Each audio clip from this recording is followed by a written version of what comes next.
Следующий доклад Денис Магданов. Ошибки и осложнения после околосуставных остеотомий. О, извините, не туда посмотрел, простите, пожалуйста. Является ли профилактика тромбоэмболических осложнений после тотального эндопротезирования коленного сустава обязательной в 21 веке? Кирилл Громов, доктор медицины, заведующий отделением эндопротезирования в университетской больнице Видовр, Дания. Пожалуйста. Thank you very much. In the next 10 minutes, I'll try to answer you whether or not we still need to use thromboembolic prophylaxis now in the 21st century. So, first of all, none of us want to go to jail, so I want to cover up what guidelines we have. These are the four major guidelines that exist now in Europe and the United States. We have CHEST guidelines from the American College of Physicians. AOS have their own set of guidelines. You have European Society of Anesthesiology, and finally, NICE guidelines from UK. So CHEST guidelines, the newest version is from 2012. For knees, they recommend duration of 10 to 45 days. They suggest low molecular heparin as first choice, but also DOAX or aspirin can be chosen. This data is based on RCTs published before 2012 with an average length of stay of 6 to 12 days. So bear in mind, this is older data. AOS published their own guidelines in 2011. They are very lenient. They suggest that you use pharmacological prophylaxis and or mechanical prophylaxis. But the choice of method and the duration is basically up to the surgeon, so they can choose to do whatever they want to do as long as they use something. NICE guidelines, they were updated last year, so the newest version is from 2018. For knees, they suggest aspirin for 14 days or low molecular heparin for 14 days, followed by mechanical prophylaxis as well. The data the NICE guidelines are based on is newer, so it's all the published data before 2017. And finally, the European Society of Anesthesiology guidelines, last version published last year. These are the only guidelines that actually take fast track and daycare surgery specifically, so they distinguish between older pathways and newer rapid recovery pathways. They do suggest that you use thromboembolic prophylaxis for at least 7 days, but they do point out that you can use thromboembolic prophylaxis during hospitalization only in selected fast-track cases. However, they do not specify what selected fast-track cases are. This is a review published last year by Mike Reed and Kellett, and they summarize very well that there's a lot of different guidelines, but there's very little consensus. And even in major guidelines, there are some discrepancies.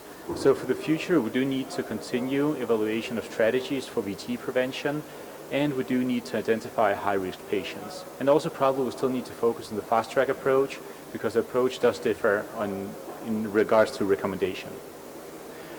So the guidelines I showed you before, all of them are based on RCTs, and what are those RCTs based on? This is a paper from JBJS from several years ago, and it's interesting. It looks at 71 RCTs published before 2010, and it shows that 73% of those RCTs are published by or funded by the industry.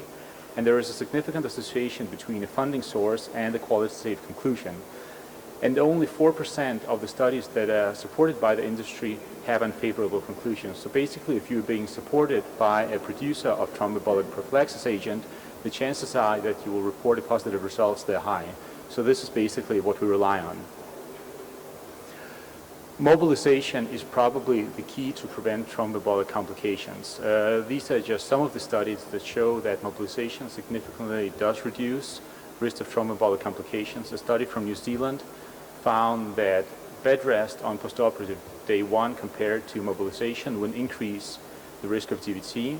So the DVT would be reduced in mobilization room group, and also the further the patient walked, the more they were mobilized, the lower the risk for DVT. A paper from BJJ also showed that if you mobilize patients early, within 24 hours after surgery, you reduce the risk for DVTs by factor 30. And a recent review in JORS also showed that if you delay the ambulation by more than 72 hours, you increase the risk for DVT by factor 6. So what are the results in contemporary fast-track study? This is published from Denmark, several multi-center hospitals, data on around 5,000 patients. All the patients who are seek to be mobilized within 4 hours after surgery, And if the patients stay in hospital for less than 5 days, they receive thromboembolic prophylaxis only during hospitalization only. The median length of stay for the entire cohort was 2 days, so the majority of those patients received thromboembolic prophylaxis only for 2 days. And we see the total risk for DVT was 0.3%, which is way lower than it is reported in the literature, and pulmonary embolism and mortality is also extremely low. What is interesting is, if we look on the graph below here, the thromboembolic risk is much higher for patients receiving full prophylaxis that are in hospital for more than 5 days. And this is probably confounding by indications because those patients are not mobilized early, they have many comorbidities, and have significant risk factors. So based on this publication, there were actually changes in recommendations in Denmark in 2016. So if you're doing fast track and you have a length of stay below 5 days, it is legal for us to only give thromboembolic prophylaxis during hospitalization. Only if you do not do fast track and patients stay there for more than 5 days, you have to give them thromboembolic prophylaxis as recommended, so it's usually 6 to 10 days.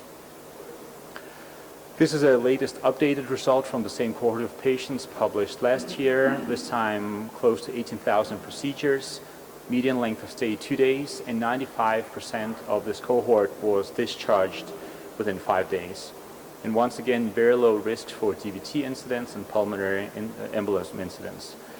What is interesting is that the majority of thromboembolic events, they all occurred with patients with irreversible dispositions, such as previous thromboembolic factors, high age, and cardiac disease. What about outpatient surgery? We do a lot of that as well. This is a safety study we published this year. We looked at 116 outpatient patients and did a propensity score matching to 300 inpatient cases where we matched the patient on all available comorbidities, including history of thromboembolic disease, cardiac function, etc. The outpatient patient meant that they were discharged hours after surgery, on the day of surgery, and the inpatient control had at least 1 hour or 1 night stay. For the outpatient cases, we gave them thromboembolic prophylaxis for 2 days as a standard. We don't know how else to do it. And we saw a 0% rate of thromboembolic incidence for outpatient cases and close to 0% incidence for the inpatient control. But bear in mind, this is a much healthier population because they're eligible for outpatient surgery. So in conclusion, when you do fast track with hips and knees with early mobilization, short length of stay, short prophylaxis will result in similar or lower incidence of thromboembolic events compared to conventional setup with longer length of stay and longer prophylaxis. Patients receiving extended prophylaxis in this setup, they do have an increased risk to DVT, and this is probably because of comorbidities and delayed mobilization.